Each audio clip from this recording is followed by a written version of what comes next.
राधे राधे बच्चों, बोलो श्री कृष्ण भगवान की जय। सत्यनारायण भगवान की जय।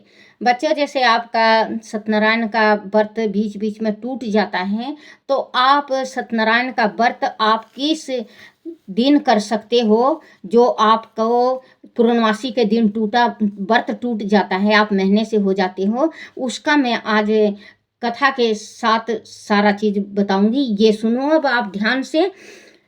बोलो श्री सत्यनारायण भगवान की जय। श्री सत्यनारायण व्रत कथा। वह व्रत किसी भी दिन किया जा सकता है। हमारे देश में पूर्णिमा के दिन इस व्रत को करने का विशेष महत्व है। इसके अतिरिक्त संक्रांति, बचत सुनना ध्यान से, संक्रांति, अमावस अथवा एकादशी को भी यह व्रत करना श्रेष्ठ माना जाता है। श्री सत्यनारायण के पूजन के व्रती को प्रातः काल स्नान दी करके श्री सूर्य नारायण को हाथ जोड़कर श्रद्धा पूर्वक नमस्कार करना चाहिए। चंदन, अक्षत, धूप, दीप नैवेद्य से उनकी पूजा करनी चाहिए। तत्पश्चात चंद्रमा, मंगल, बुध, बृहस्पति, गुरु, शनि, राहु तथा केतु के अंतरमयी श्री नारायण देव को जानकर उन सबको प्रणाम करना चाहिए। इस समय भगवान शिव तथा नारायण का भी भक्ति भाव से पूजन करना चाहिए। प्रातःकाल इस व्रत का संकल्प लेने के बाद दिन भर निराहार रहना चाहिए। दिन भर चलते फिरते, उठते बैठते विष्णु भगवान का गुणगान तथा ध्यान करना चाहिए। केले के खंभे तथा आम के पत्तों से बंदरवाल बना कर मंडप को खूब अच्छी तरह सजाना चाहिए। मंडप में चौकी पर सुंदर आसन बनाकर भगवान की प्रतिमा अथवा चित्र प्रतिष्ठा करना चाहिए। प्रतिमा के पास शालिग्राम भी रखना चाहिए। कलश के पास गणेश जी तथा नवग्रहों की स्थापना करनी चाहिए। इस प्रकार मंडप का पूर्ण निर्माण करके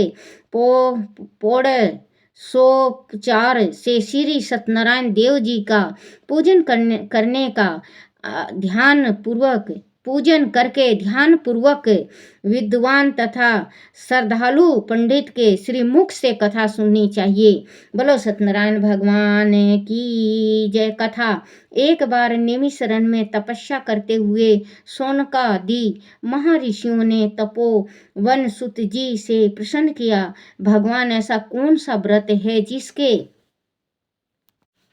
जिसके करने से मनुष्य को मनोवांछित फल मिलता है? सुत जी ने उत्तर दिया, एक बार नारद जी ने भी श्री विष्णु भगवान जी से ऐसा ही प्रश्न किया था। तब विष्णु जी ने उन्हें जो व्रत बताया था, मैं उसी व्रत के बारे में आपसे कहता हूँ, कृपा ध्यान पूर्वक सुनिए। काशीपुरी में सत्तानंद नामक निर्धन तथा दारिद्रता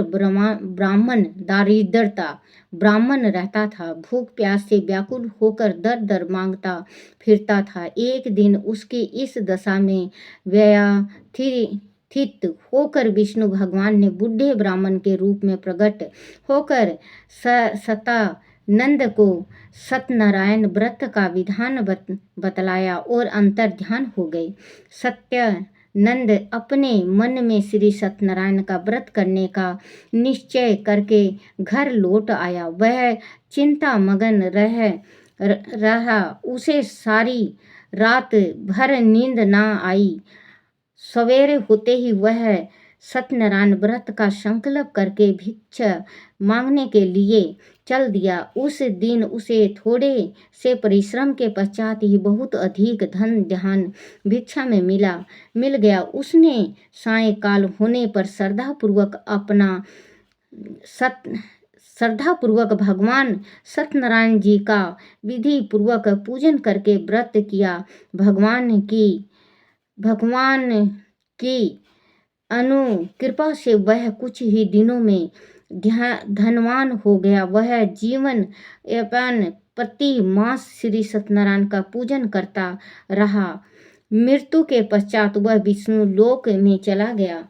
सुत जी पूर्ण बोले, एक दिन सतानंद अपने बंधुओं सहित ध्यान में मगन होकर श्री सत्यनारायण जी की कथा सुन रहा था। वह भूख प्यास से व्याकुल एक लकड़हारा आ पहुंचा। वह भूख प्यास भूल कर कथा सुनने बैठ गया। कथा समाप्त होने पर उसने प्रसाद खाकर जल ग्रहण किया। उसने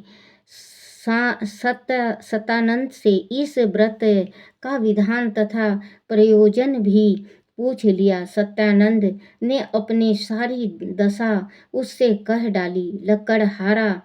लकड़हारा बहुत प्रसन्न हुआ। वह मन ही मन सत्यनारायण भगवान के पूजन का निश्चय करके लकड़ी बेचने के लिए चल पड़ा। देव योग से उस दिन लकड़हारे को लकड़ियों का दुगना दाम मिला। उसने उस पैसों से केले, दूध, दही, शक्कर आदि पूजन की सामग्री खरीद ली। घर आकर उसने अपने कुटुंब तथा पड़ोसियों सहित विधि पूर्वक सत्यनारायण भगवान का पूजन करके कथा सुनी। नारायण की कृपा से वह थोड़े ही दिनों में संपन्न हो गया। उसने जीवन भर इस लोक में सारे सुख को भोग किया। मरण उपरांत सत्यलोक में जा पहुंचा। सूत जी ने फिर कहा, प्राचीन काल में उल्का मुख नाम का एक राजा हुआ है। वह पति पत्नी दोनों बड़े धर्म निष्ठा थे। एक समय राजा रानी भद्रशिला नदी के तट पर श्री सत्यनारायण जी की कथा सुन रहे थे कि एक बनिया वहां आ पहुंचा। उसने रत्नों से भरी नौका को तट पर लगाया और पूजा में सम्मिलित हो गया। वह का चमत्कार देखकर उसने राजा से पूजन के विधान के बारे में पूछा। राजा ने उसे विस्तार से बता दिया। राजा के श्रीमुख से व्रत का विधान सुनकर तथा प्रसाद पाकर बनिया अपने घर की ओर चल दिया।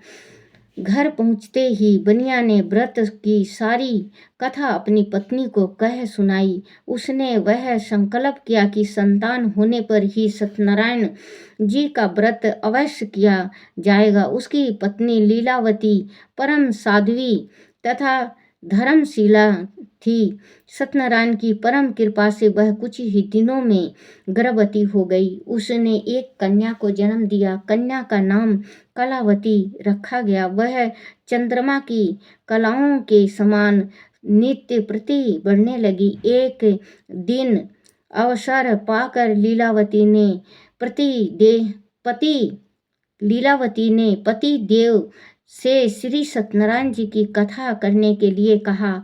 वह बोला, यह व्रत तथा कथा कन्या के विवाह के समय करूँगा। विवाह योग होते ही उसने उसका विवाह कंचनपुर नामक नगर के एक समुद्रवणिक सुंदर पुत्र से करा दिया। बनिए यह भी व्रत करने से चूक गया। फलत श्री सत्यनारायण जी रूठ गए।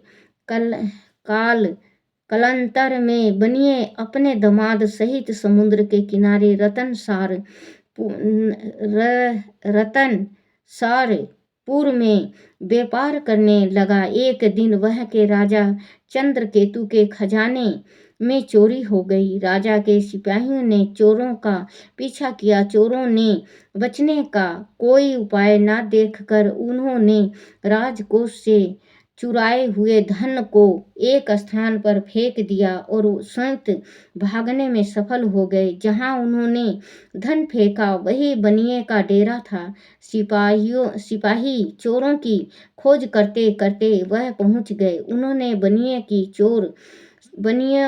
बनियों की चोर समझकर पकड़ लिया। राजा ने बिना किसी सुनवाई के उन्हें काल कोठरी में बंद करवा दिया। उनका सारा धन भी राजकोष में जमा कर दिया। उधर श्री सत्यनारायण जी के कोप से लीलावती तथा कलावती को भी बड़े बुरे दिन देखने पड़े। उनकी सारी संपत्ति नष्ट हो गई। वह भी भिक्षा मांगने पर जीवित रहने लगे। एक दिन भूखी प्यासी कलावती एक मंदिर में चली गई। वह श्री सत्यनारायण जी की कथा हो रही थी। उसने वहाँ कथा सुनी। प्रसाद लेकर जब घर पहुंची तब रात अधिक हो चुकी थी। माता ने उसके देरी से आने का कारण पूछा।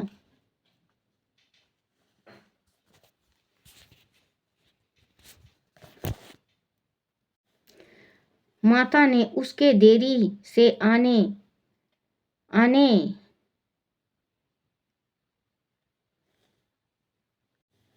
का कारण पूछा। उसने सारा वृत्तांत कह सुनाया। उसकी बात सुनकर लीलावती को अपने पति की भूल की याद हो आई। उसने तत्काल ही सत्यनारायण के व्रत करने का निश्चय किया। उसने अपने बंधु बांधवों को बुलाकर श्रद्धापूर्वक कथा सुनी तथा विनम्र भाव से अर्थ स्वर में प्रार्थना की कि उनके पति ने संकल्प करके जो व्रत नहीं किया उसी से आप अप्रसन्न हुए थे, अब उस अपराध को क्षमा करें। लीलावती को प्रार्थना से श्री सत्यनारायण देव प्रसन्न हो गए। उसी रात्रि में श्री सत्यनारायण ने राजा चंद्रकेतु को स्वप्न में दर्शन देकर कहा, प्रातःकाल होते ही दोनों बनियों को जेल से छोड़कर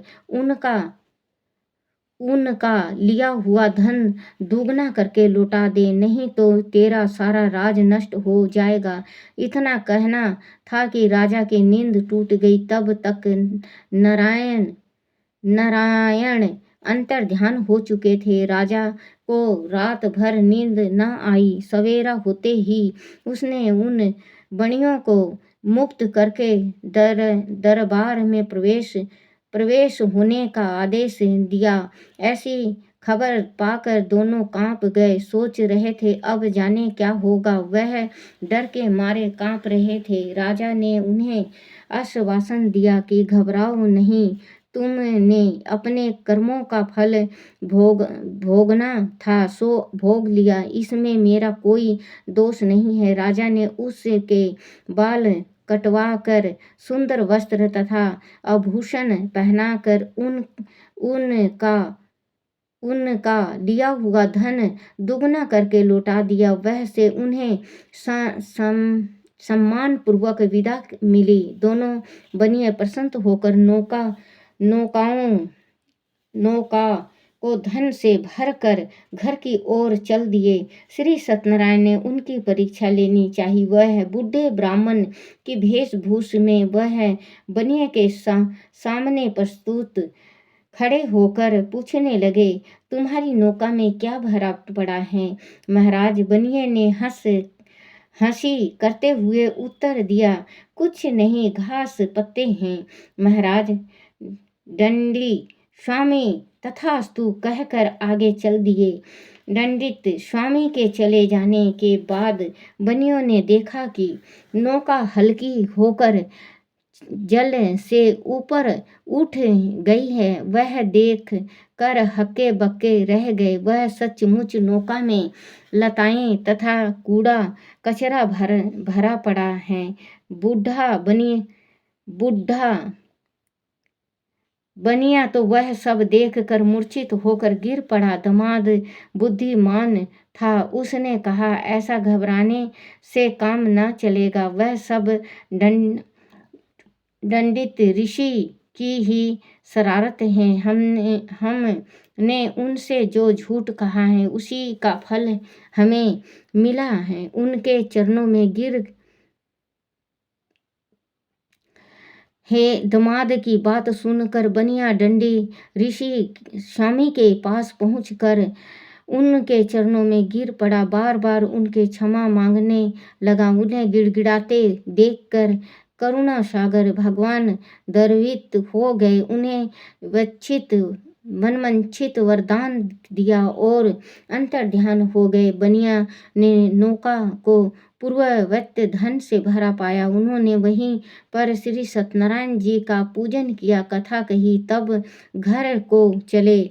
अपने नगर के समीप पहुँच कर बनिए ने लीलावती को अपने आने की सूचना भिजवाई। लीलावती उस समय श्री सत्यनारायण जी का पूजन कर रही थी। उसने कलावती से कहा, तुम्हारे पति तथा पिता आ गए हैं, मैं उनके स्वागत के लिए चलती हूँ। तुम भी प्रसाद लेकर शीघ्र ही नदी तट पर पहुँच जाना। कलावती प्रसन्नता के कारण इतनी विमुग्ध हो गई कि प्रसाद ग्रहण करना ही भूल गई।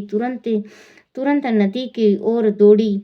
जब नदी के तट पर पहुंची तो उनके पति सहित नौका जल में डूब गई। यह देखकर बनिया छाती पीट पीट कर विलाप करने लगा। लीलावती की भी बड़ी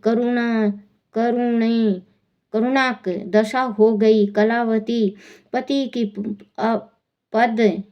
पदुकाएं लेकर सती होने को तैयार हो गई। तत्काल आकाशवाणी हुई, हे वणिक, तेरी कन्या सत्यनारायण के प्रसाद का निरादर करके पति से मिलने के लिए आतुर होकर दौड़ी आई है। यदि वह प्रसाद लेकर फिर आए तो उसका पति उसे मिल जाएगा। कलावती ने वैसा ही किया। प्रसाद लेकर जब वह वहां पहुंची तो उसने नौका सहित पति को देखा।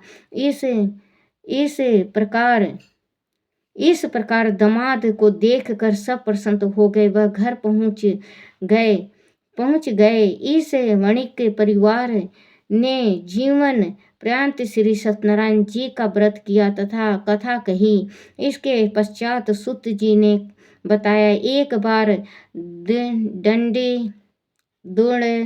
ध्वज राजा शिकार खेलने के लिए वन में गया हुआ था। वह उसने पेड़ के नीचे ग्वालों को इकट्ठा होकर श्री सत्यनारायण जी की कथा कहते देखा।